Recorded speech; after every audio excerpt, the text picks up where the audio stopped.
I'm here with Reverend Ken Jones, and Reverend Jones, your session is, what is my purpose? When people ask that question, what's my purpose? They're kind of really asking, how do I make sure my life matters? What's my destiny? How does the Bible answer that question, and how is it different than the way the world answers it?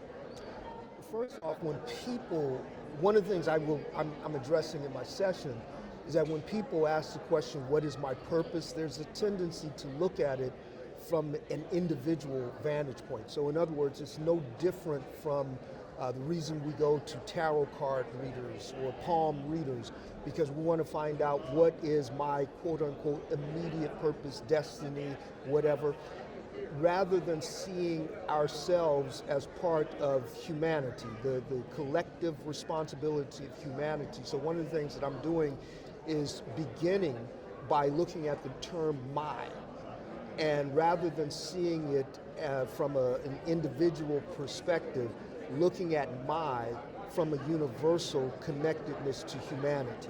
So what is the human purpose? Which is to ask the question, what is the reason for my existence?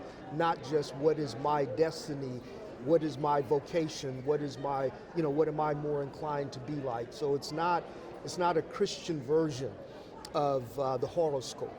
What is my future? We believe from a Christian vantage point that all of humanity singularly has a twofold purpose, which is to glorify God and enjoy Him. Well, thank you, Reverend Jones, and thank you to everyone joining online. We'd love if you could join us for our live stream, which you can find at live.ligonier.org.